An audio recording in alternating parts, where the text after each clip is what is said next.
Buka lembaran hari yang penuh keberkahan bersama kami, Programa 1 RRI Cirebon, Kanal Informasi dan Inspirasi dalam Mutiara Pagi.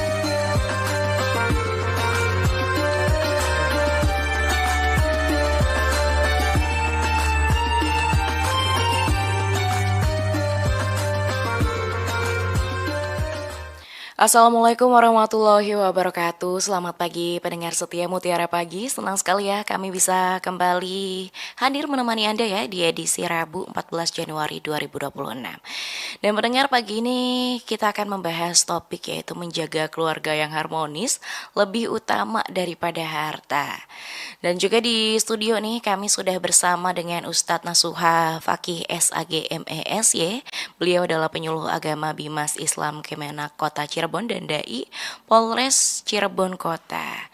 Jasa sapa terlebih dahulu. Assalamualaikum Pak Ustadz. Waalaikumsalam warahmatullahi wabarakatuh. Apa kabar Bapak hari ini? Alhamdulillah. Alhamdulillah, baik. Dan untuk Anda pendengar, siaran ini bisa disimak ya melalui aplikasi RRI Digital. Kami juga live di kanal YouTube RRI Cirebon.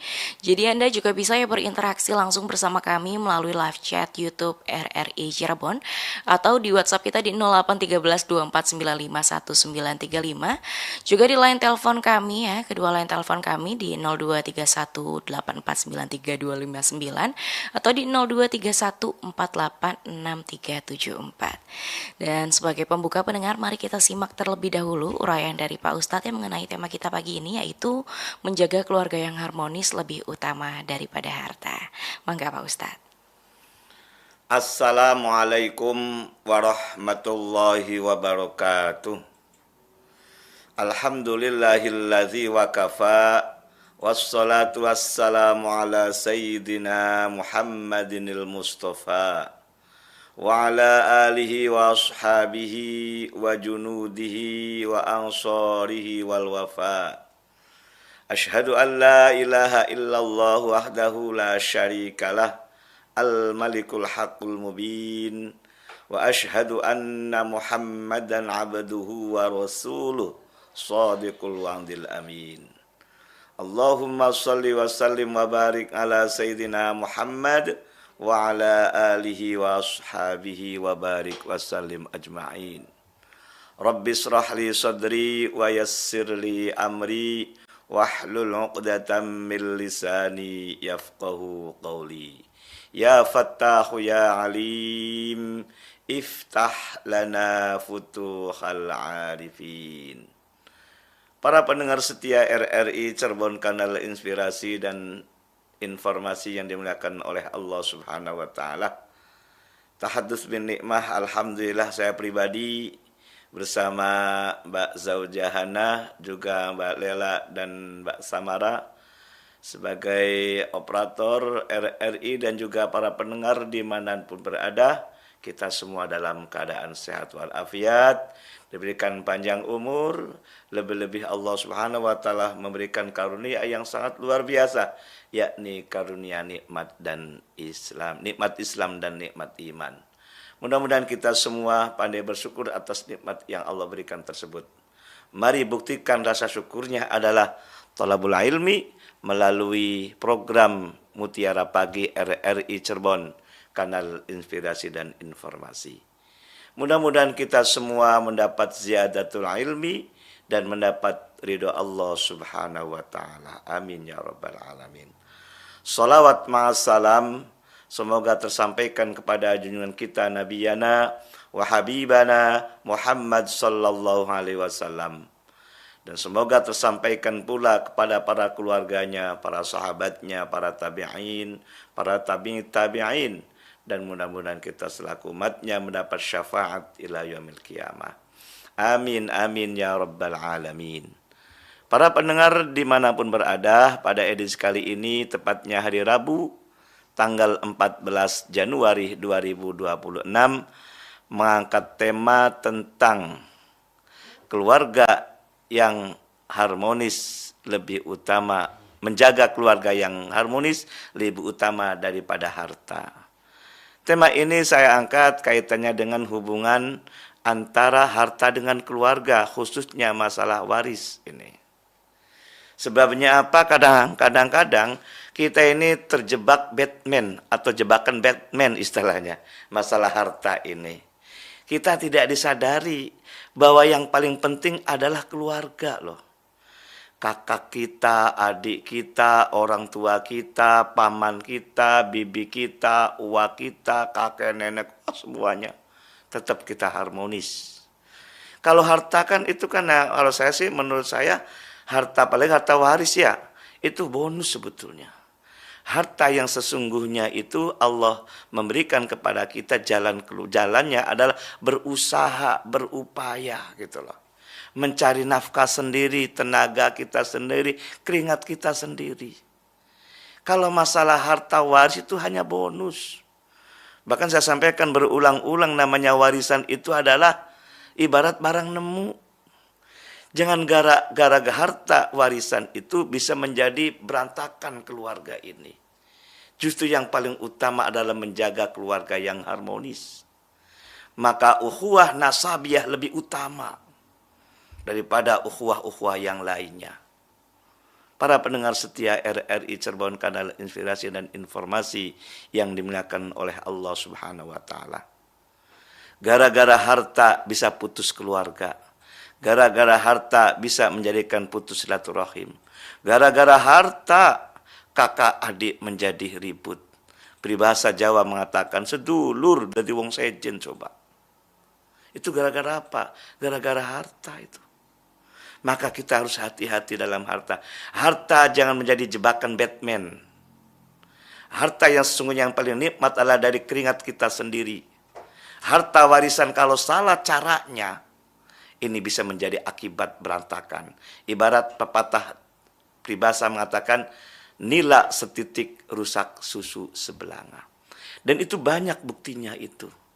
Maka sebelum kita menikmati harta warisan orang tua, hati-hati sebelumnya itu. Mulanya dengan melalui RRI ini sangat luar biasa. Edukasi bisa kemana-mana. Dan mohon maaf saya bukan menggurui, tapi kita sharing saja. Karena saya perhatikan di masyarakat ini gara-gara harta milik orang tua bisa menjadi berantakan, bisa menjadi putus keluarga.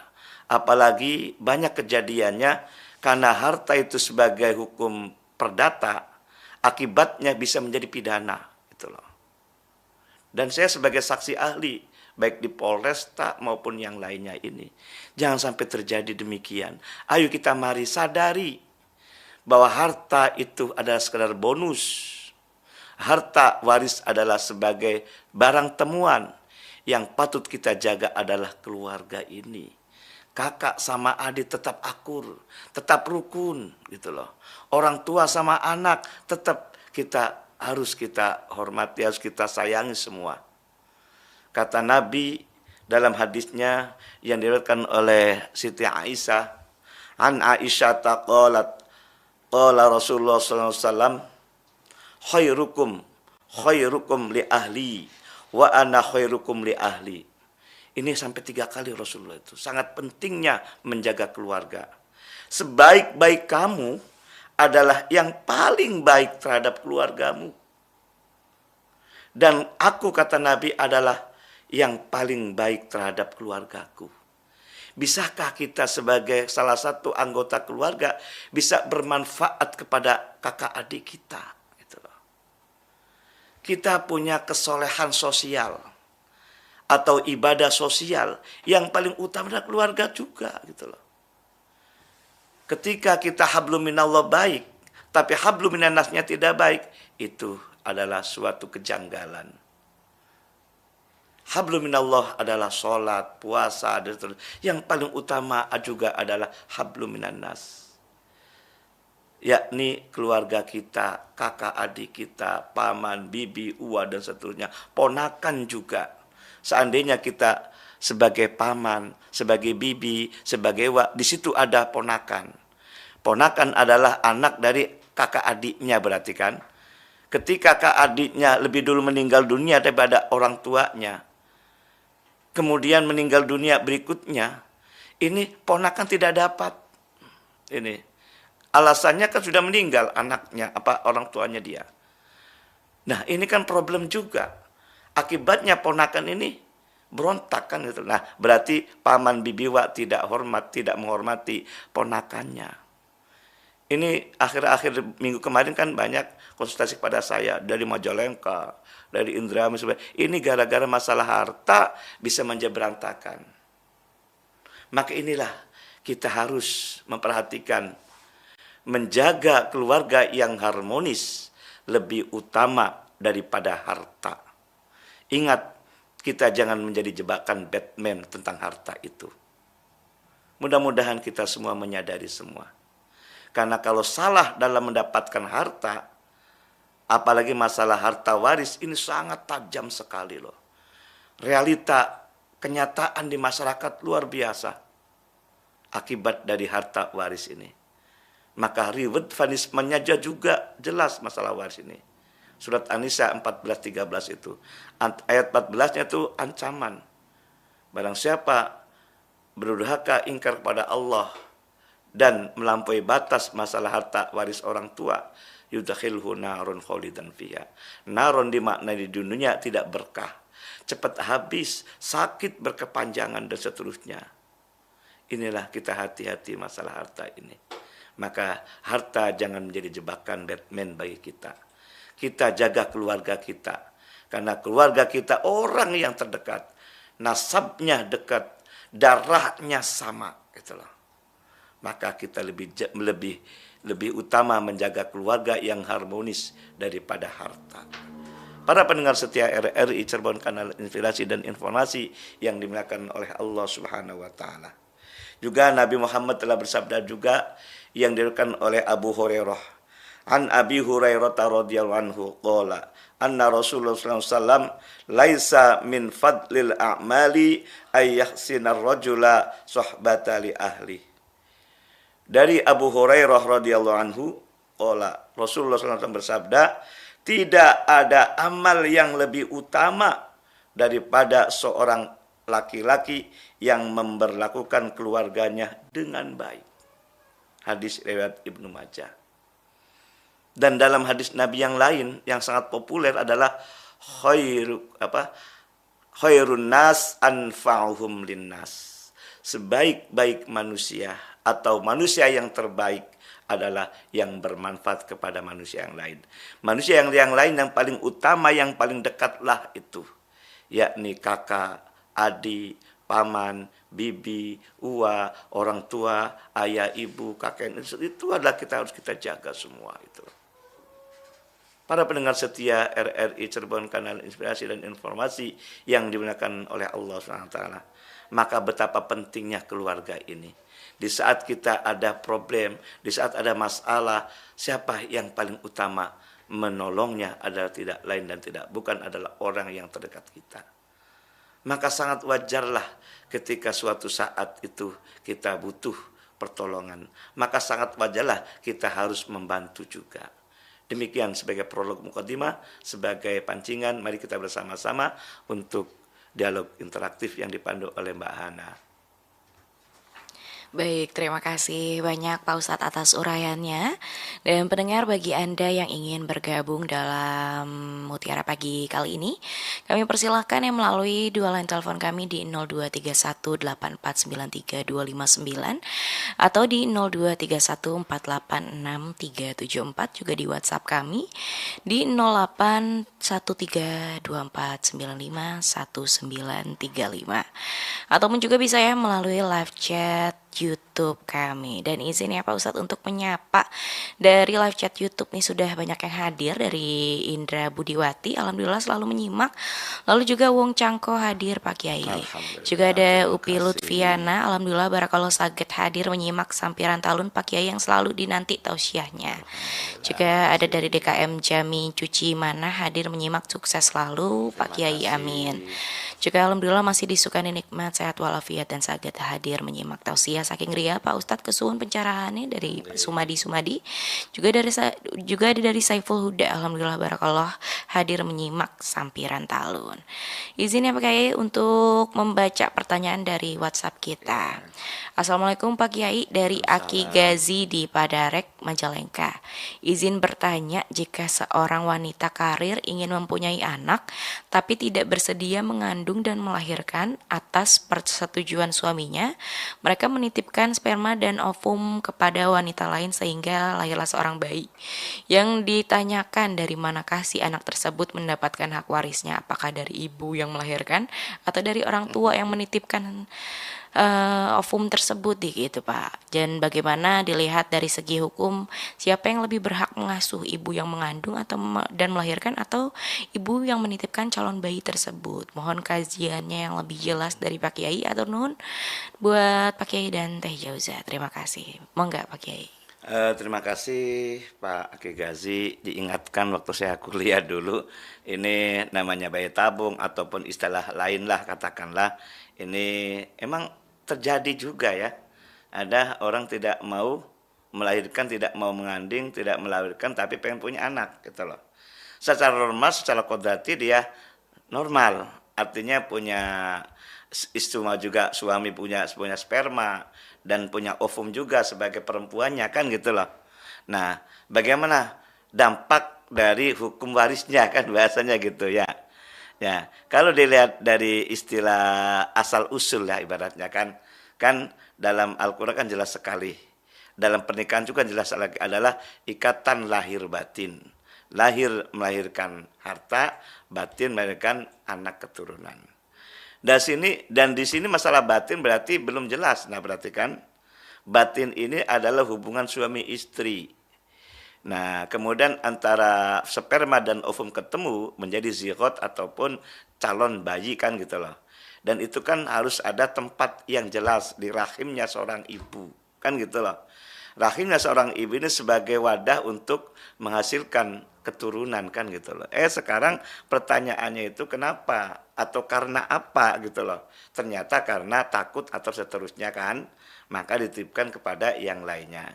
Ini hanya sebagai analisa saja, sebagai hukum, tetap ada sebab akibat dan ada elat bahasa hukum fikihnya itu. Elatnya ternyata ini tidak ada inilah. Elat itu akibatnya atau sebabnya itu loh. Nah, karena tidak ada sebab mengandung, aneh berarti gitu kan? Karena tidak ada akibatnya, karena tidak ada sebab melahirkan, karena tidak ada akibatnya juga kan gitu loh. Karena semua hukum juga ada sebab akibatnya di situ. Maka kalau boleh saya mengatakan, mohon maaf ya, karena hukum kan harus melihat dari kondisi kenyataannya. Walaupun ini sifatnya kan dakir. Apa dakir tuh? Dadak mikir. Gitulah. Jadi hukum ini bisa berlaku masalah sebab ada akibatnya gitu loh. Atau bahasa hukumnya elatnya. Sekarang tidak ada elat ternyata, yakni si perempuan tadi tidak mau mengandung dan tidak mau melahirkan. Maka kalau sebab akibat dari hubungan saling mewarisi, ya orang yang melahirkan itu. Sementara dia tidak mau melahirkan. Nah, di situ. Karena melihat dari sebab akibat, dilihat dari elat tadi. Sebabnya kita beribadah apa kan gitu loh. Akibatnya apa gitu loh. Nah, contoh kan demikian gitu loh. Mungkin demikian dulu. Ya, nanti kita kupas tuntas, nanti kita lihat dulu referensi yang jelas. Ini masih sebatas dakir ya. Dakir apa? Dadak mikir.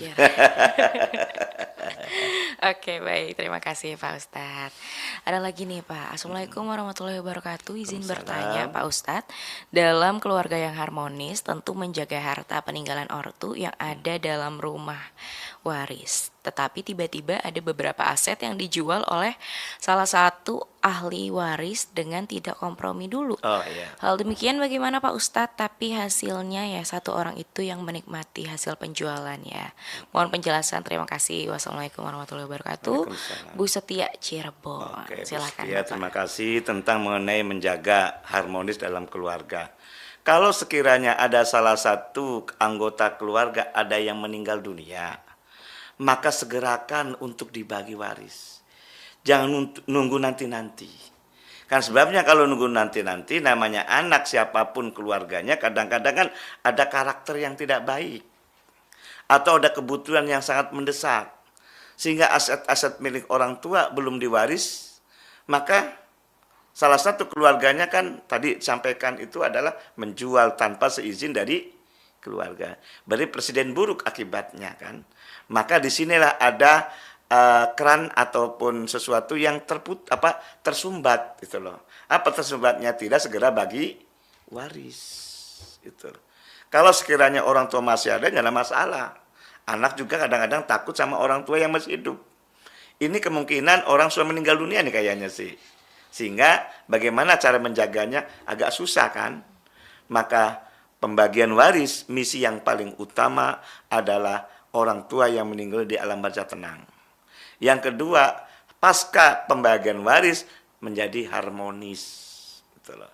Nah, ini mungkin seandainya ini orang meninggal dunia belum bagi waris. Maka secepatlah untuk dibagi waris. Supaya jelas hak-hak dari ahli waris itu. Dan ketika ada salah satu ahli waris menanyakan kapan bagi warisnya, ayo kita bagi. Jangan menjadi underestimate atau jangan menjadi suudzon sakwasangka.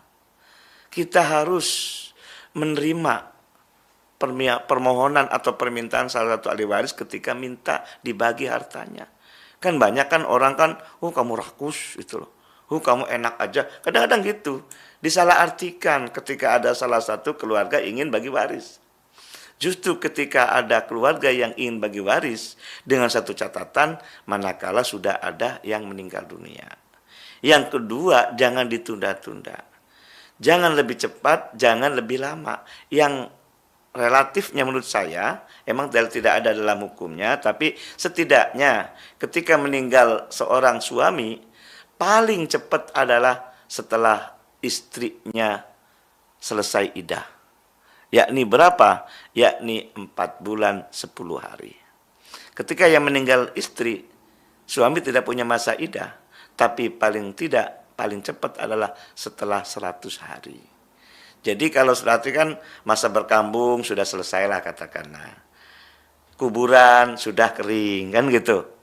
Ketika ada orang punya hutang, ada hubungan dengan hak adami mungkin terselesaikan. Gara-gara cepat-cepat bagi waris juga, sudah selesai bagi waris, ujug-ujug ada orang datang untuk nagih hutang. Kan jangan sampai kan gitu loh. Nah di situ. Artinya ketika ada keluarga ada meninggal dunia, segerakan untuk bagi waris. Supaya jangan sampai terjadi yang disampaikan oleh Ibu siapa tadi? Ibu Setiawan tadi. Ibu Setia tadi gitu loh. Ya gitu. Terima kasih. Oke, baik, terima kasih Pak Ustadz. Dan juga ada nih Pak dari Ibu Reni Plumbon ya. Assalamualaikum Pak Ustadz, Mbak Joyza sehat? Alhamdulillah sehat ya. Dan mau bertanya nih bagaimana kalau ada anak laki-laki yang sukanya tuh menjual barang-barang orang tuanya, misalnya kebun, sawah, tanpa mempedulikan saudara-saudara yang lainnya dan kedua orang tuanya. Jadi bahasa lainnya nakal karena berani menjual harta orang tuanya. Bagaimana menurut pendapat Pak Ustadz? Mohon pencerahannya dan terima kasih. Orang tua masih hidup semua berarti nih? Nggak tahu ya. Kayaknya sih iya sih ya. Pokoknya terima kasih. Mbak Joyza mana tepuk sakinahnya? Tepuk sakinah lagi nanti ya. Sakinah lagi ya. Okay. Supaya ingat-ingat yuk. Sekarang aja tepuk sakinah. Ya, Bu Reni terima kasih tentang mengenai harta ya. Ya, ingat kata Allah dalam Quran surat At-Taghabun itu innama amwalukum wa auladukum fitnah. Ayat lain mengatakan wa'lamu annama amwalukum wa auladukum fitnah. Jadi kalimat innama amwalukum itu ada 2 ayat. Dari surat yang berbeda. Artinya kita diingatkan oleh Allah, sesungguhnya harta-hartamu dan anak-anakmu menjadi fitnah. Nah, dalam ayat lain mengatakan, ya ayyuhalladzina amanu inna min azwajikum wa auladikum aduwwal lakum. Hai orang-orang yang beriman, sesungguhnya di antara istri-istrimu dan di antara anak-anakmu bisa menjadi musuh. Fakhdaruhum, maka hindarilah. Jadi peringatan Allah kepada kita ini harus berhati-hati kepada anak ini. Karena karakter anak sudah berbeda juga. Tabiat atau apalagi kalau tidak punya dibekali dengan ilmu agama. Nah di sini. Kalau sekiranya terjadi demikian, tetaplah anak yang tidak baik. Bagaimana caranya untuk menyampaikan kepada anak itu? Dengan muasyarah bil ma'ruf juga, atau dengan pendekatan yang baik ketika orang tua masih ada. Apalagi orang anaknya sudah tua kan gitu loh. Nah gitu. Nah tetap kita harus memperhatikan. Nah kita juga sebagai orang tua jangan salahkan anak melulu. Salahkan apa diri kita, sudah bisakah mendidik anak itu gitu loh. Nah supaya jelas balancing. Mana kesalahan anak, mana kesalahan orang tua. Karena ibarat pepatah mengatakan buah jatuh tidak jauh dari pohonnya. Artinya orang tua sudah berbuat baik belum pada anak, dalam artian mendidiknya gitu loh. Maka pendidikan yang paling utama adalah pendidikan agama. Bila perlu anak ini di pondok pesantren kan, itu loh. Supaya jangan sampai anak menjadi musuh dengan kita sebagai orang tua, gitu loh. Kalau sekiranya sudah memondokkan, ternyata masih gitu, ya sudah karakter anak atau sudah kesalahan anak, gitu loh. Nah itu ya, maka anak ini bisa menjadi fitnah, bisa menjadi musuh. Yang paling utama anak menjadi qurrata a'yun. Maka jangan bosan-bosan kita berdoa kepada Allah. Rabbana hablana min azwajina wa dzurriyyatina qurrata a'yun waj'alna lil muttaqina imama. Kalau sekiranya anak itu melakukan demikian, tetap kita doakan kepada anak-anak kita. Mudah-mudahan dengan melalui doa ini anak bisa berubah. Karena doa anak orang tua atau doa anak orang kepada orang tua juga insya Allah akan terkabul dari Allah SWT. Ya demikian. Terima kasih Pak Ustadz. Izin untuk menjawab dari line telepon kita. Sudah ada yang terhubung. Assalamualaikum, dengan siapa di mana? Waalaikumsalam warahmatullahi wabarakatuh. Mbak Jaujahana. Iya. Bajunya warna telur asin ya? Warna biru aja sih kayaknya. Biru dengan saya sama. Biru biru. muda. Iya, ini bikin mendung.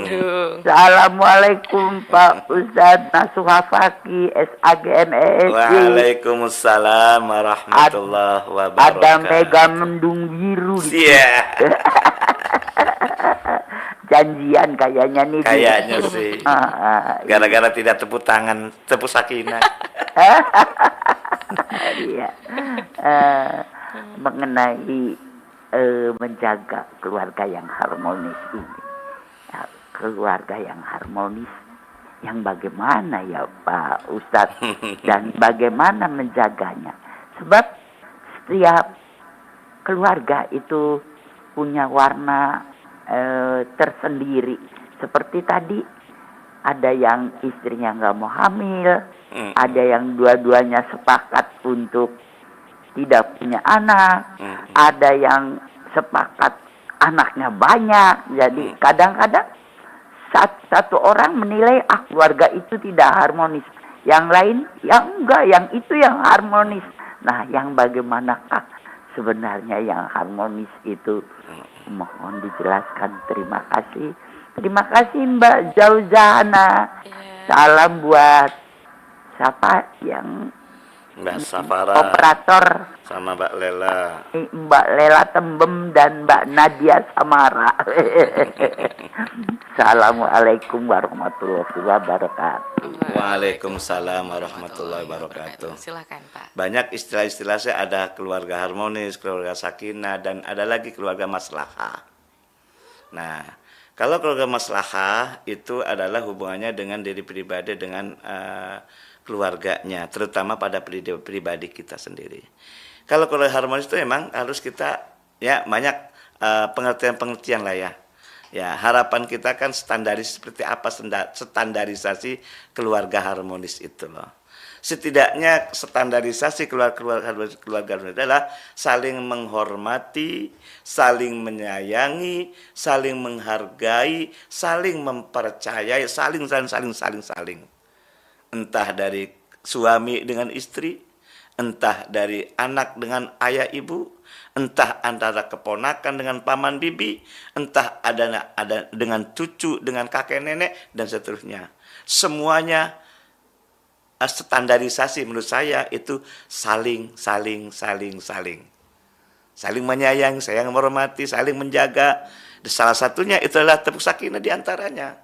Apa? Saling cinta, saling hormat, saling jaga, saling ridho. Nyambung nggak kira-kira? Iya kan gitulah. Ketika saling semuanya, maka itulah keluarga yang sakinah, mawaddah, warahmah. Itu adalah standarisasi dari keluarga harmonis, keluarga sakinah, ataupun keluarga maslahah. Kalau sudah saling luar biasa, lil musyarakah, ada keterkaitan, ada kesinambungan, ada simbiotis mutualisme. Saling kan begitu ya kan? Jangan kita ingin dihormati, tapi kita tidak menghormati orang lain, gitu loh. Jangan kita ingin dihargai sementara kita tidak menghargai keluarga kita, gitu loh. Jadi saling hubungan timbal balik, gitu loh. Nah, itu yang paling utama indikator di antara keluarga harmonis. Kalau sudah muncul saling dan saling itu, muncul adalah kebersamaan. Walaupun kita wataknya berbeda, pola pikir kita berbeda, tujuan ataupun kepentingan berbeda, tapi didasari dengan saling dan saling tadi, insya Allah akan terwujud suatu keluarga yang harmonis. Salah satu saja, ketika kita tidak menghargai, orang yang tidak dihargai gimana rasanya? Menjadi harmonis enggak? Enggak kan gitu loh. Seandainya kita tidak mempercayai istri kita, sumpama. Contoh, seorang suami ini contohnya ini ya, dapat gaji ataupun honor 1 juta sumpama. Tahu suami istri juga dapat 1 juta. Kemudian tidak diberikan semuanya, gitu loh. Hanya dikasih 500. Kira-kira si istri ini gimana perasaannya? Seakan-akan tidak dipercaya kan, gitu loh. Tapi ketika seorang suami memberikan semuanya 1 juta kepada istri, namanya saling mempercayai. Maka istri pun berbalik akan mempercayai kepada suaminya. Hingga akibatnya tidak ada istilah ada uang abang sayang, tidak ada uang abang ditendang. Ini akibatnya tadi. Seorang suami tidak mempercayai 100% kepada istrinya. Dapat 1 juta hanya dikasih 500. Walaupun dikasih semua, kalau minta lagi boleh enggak? Ya boleh lah, itu loh. Nah, karena ini saling mempercayai, saling menyayangi, saling menghormati, itulah wujudnya keharmonisan. Itu. Oke, baik. Makanya kasih. Namanya tepuk sakinah kan jelas itu. Betul. Berpasangan, berarti saling ada suami, ada istri kan. Kalau hanya suami saja bisa kan dikatakan sebagai keluarga? Tidak kan gitu loh. Di samping itu apa? Janji kokoh. Nah gitu kan. Apalagi? Saling cinta, saling hormat, saling jaga, saling ridho. Bermusyawarah untuk sakinah. Kan gitu. Musyawarah itu untuk sakinah yang paling utama. Nah itu ya. Indikatornya adalah saling dan saling cinta, saling hormat, saling jaga, saling ridho. Ya, gitu. Oke, baik. Terima kasih Pak Ustadz. Ya. Izin untuk membacakan lagi Pak Ustadz. Assalamualaikum. Pak Ustadz mau nanya, orang yang sudah meninggal kira-kira bisa melihat keluarganya nggak Pak Ustadz? Oh, luar biasa. Terima kasih. Wassalamualaikum dari Kang Atim, MKP di Tembong Rea, Bojong Sari, Brebes. Aduh, Kang Atim. orang meninggal dunia melihat kita enggak ya? Maka silakan surat Ar-Rahman ayat 20, silakan dibaca Kang Atim. Bainahuma barzakhun la yabghiyan. Kata Allah ya. Di antara dua alam, artinya alam dunia dan alam akhirat, di tengah-tengahnya adalah alam barzah. Barzakhun. Bainahuma barzakhun. Barzakh ini nama lain alam kubur. Betul enggak? La yabghiyan, tapi tidak bisa dilewati gitu loh. Karena ada pembatas. Pembatasnya adalah barzakh. Di antara alam dunia dan alam akhirat. Barzakh namanya alam kubur. Berarti siapa alam kubur itu? Orang yang meninggal dunia kan? Nah ternyata ketika ada orang meninggal dunia, tidak bisa melewati ke alam akhirat, tidak bisa melewati ke alam kubur. Pembatas ini dimaknani oleh Profesor Dr. Qurasyab dalam kitab tafsirnya Al-Misbah itu, artinya pembatasnya itu bagaikan dinding, dindingnya dinding kaca. Nah, nih contoh kalau audio nih, ini ada kacanya ya, Mbak Hana. Ya, ini saksi Mbak Hana ini. Nah, di sana kan ada tembok-tembok kaca nih. Kelihatan nggak ada orang lewat itu? Kelihatan. Tapi bisa tembus nggak di sana? Enggak. Artinya orang yang meninggal dunia melihat kita loh. Melihat kita. Kalau nggak percaya coba buktikan meninggal coba. Mau nggak? Ya gitu kan jelas gitu loh. Percaya nggak kira-kira? Ini firman Allah loh ya. Gitu. Bainahuma barzakhun la yabghiyan. Surat Ar-Rahman ayat 20 di situ. Di antara dua alam, alam dunia dan akhirat, ulang lagi, di tengah-tengah adalah alam barzah. Nama lain alam barzah adalah siapa? Apa? Kubur, alam kubur. Siapa di dalamnya kubur? Adalah orang meninggal dunia kan?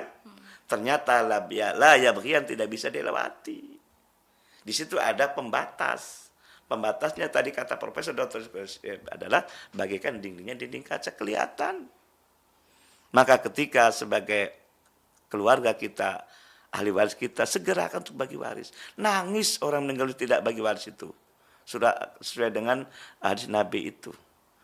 Bisautin hazinin afamarot, 1000 kali setiap malamnya nangis. Karena hartanya tidak segera dibagi waris.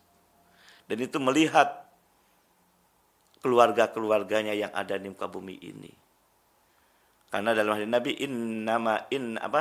inna arwahal mu'minina ya'tuna fi kulli lailatin ila sama'id dunya. Sesungguhnya arwah orang mukmin setiap malamnya mendatangi antara langit dan bumi, wa yaqifuna bi khidhabi ibuyutihim, sambil meruskan rumahnya masing-masing. Wa yunadi kullu wahidin bisautin hazinin alfa marrat. Sambil memanggil-manggil keluarganya satu malamnya 1000 kali dengan rintihan dan tangisan. Berarti kan melihat kan gitu loh. Jadi jelas sekali adalah hubungan antara hadis Nabi dengan Al-Qur'an tadi. Maka buktikan cinta kasih sayang kepada keluarga, terutama ayah ibu yang telah meninggal dunia, melalui pembagian waris. Itulah. Oke? Oke. Mudah-mudahan dipahami. Oke, terima kasih Pak Kiai. Juga ada dari live chat YouTube nih, katanya dari Wong Cangkok, Pak Kiai kapan ada kelas waris lagi? Berarti Kangku Cangko ini. Oke. Terus juga ada dari Bapak Jumadi. Assalamualaikum Pak Ustadz, putra putri saya lulusan Gontor, saya manggil Ustadz, Ustazah. Tapi masih muda, bolehkah Pak Ustadz manggil Ustadz, Ustazah? Boleh. Itu ibaratnya itu gelar. Yang siapapun boleh untuk memanggil sebagai bentuk kehormatan. Ketika ada orang punya ilmu, maka hormatilah sesuai kapasitas ilmunya, itu ya. Nah, jangan melihat orangnya, dilihat dari isi ilmunya itu. Sebagai bentuk penghargaan kita kepada orang yang lebih daripada kita. Atau ibaratnya mengatakan ini usianya lebih muda sih sebetulnya daripada yang lain. Tapi mudanya ilmunya kuat, ilmu tua gitu loh. Nah, tetap juga dihargai gitu loh. Boleh gitu loh. Ya, sama seperti punten. Kadang-kadang orang tuh tidak menghargai Nabi juga.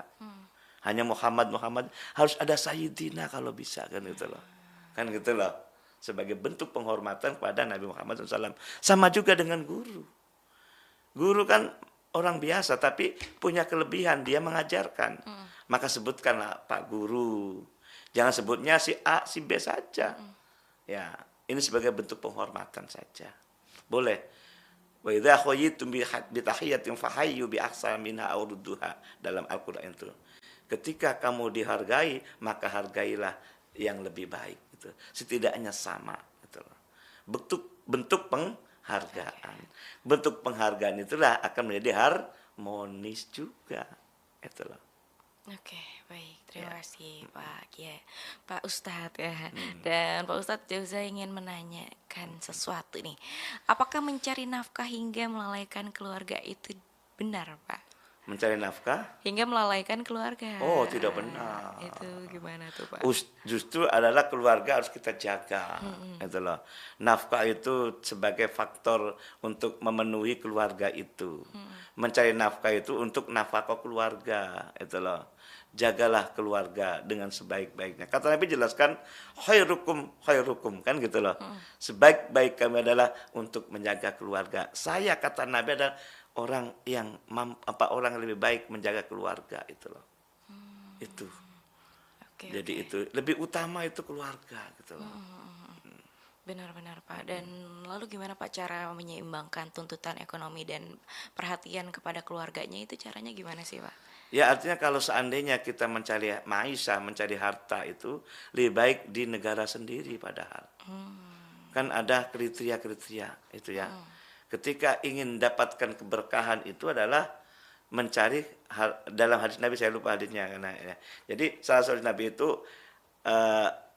yang barokah itu harta itu adalah dari biladina, dari negeri kita sendiri gitu loh.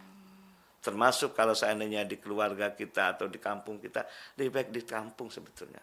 Dekat dengan keluarga, insya Allah Allah akan memberikan lebih lah. Cuma kadang-kadang tanda kutip ingin mendapat lebih, tapi tidak berkah kadang-kadang.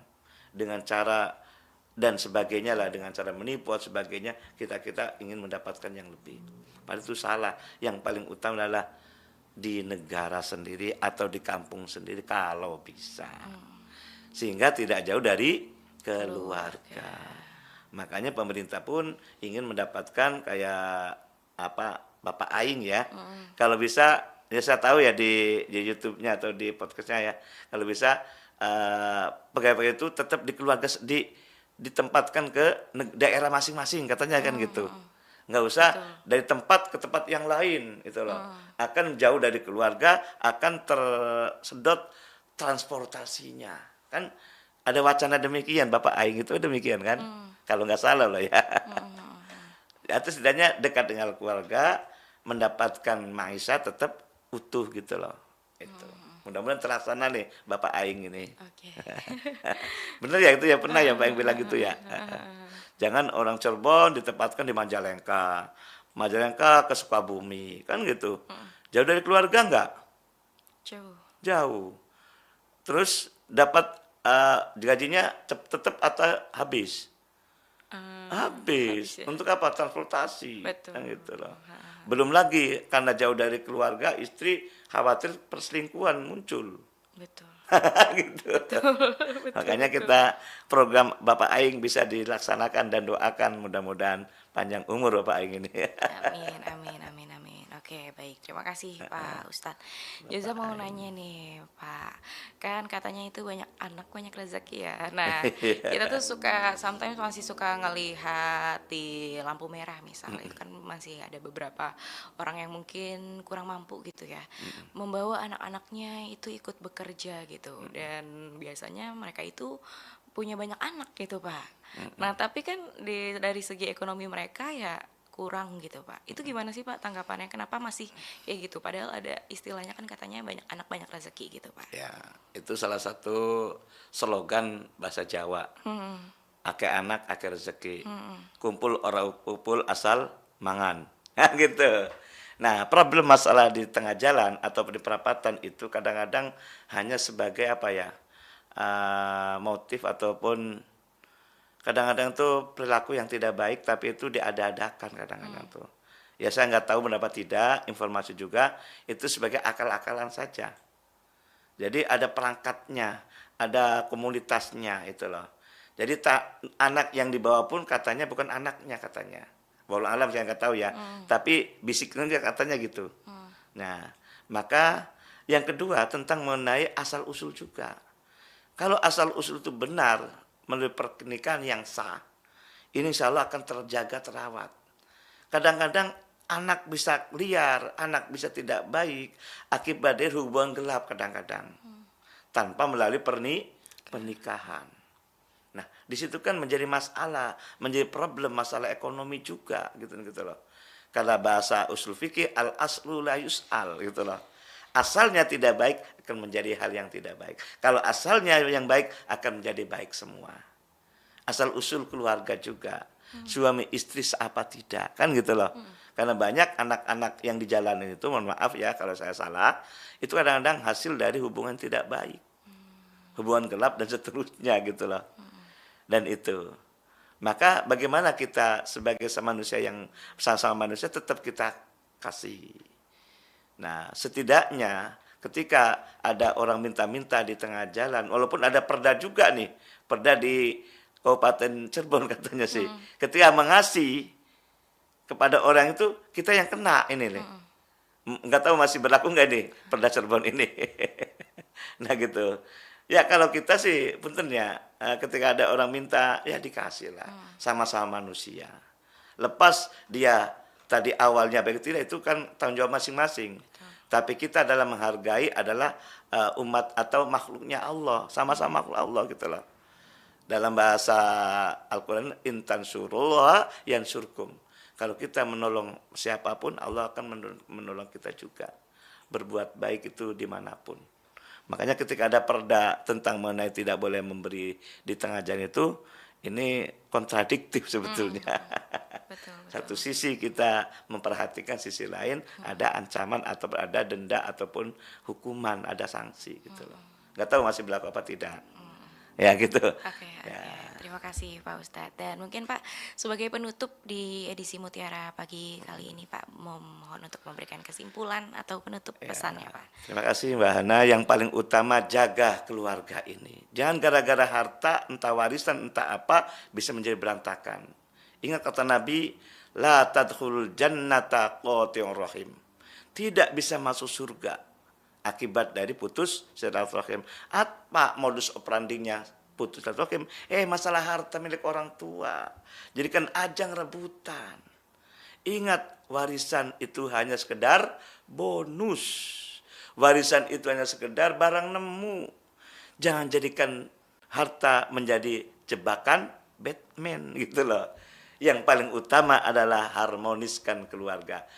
Indikator harmonis keluarga adalah saling menghormati, saling mencintai, saling menjaga, saling itulah. Demikian mudah-mudahan ketika menjaga keluarga harmonis itu lebih utama daripada harta. Terima kasih. Wassalamualaikum warahmatullahi wabarakatuh. Waalaikumsalam warahmatullahi wabarakatuh. Terima kasih ya Pak Ustadz sudah meluangkan waktunya di pagi hari ini Bapak. Dan demikian ya pendengar Mutiara Pagi edisi hari ini. Terima kasih atas kebersamaan Anda yang telah bergabung melalui WhatsApp, Line, telepon kami, ataupun live chat YouTube kami. Saya Joza pamit undur diri ya pendengar. Sampai jumpa di edisi Mutiara Pagi berikutnya. Selamat pagi. Wassalamualaikum warahmatullahi wabarakatuh. Dan selanjutnya di pukul 6 nanti akan ada berita daerah pagi.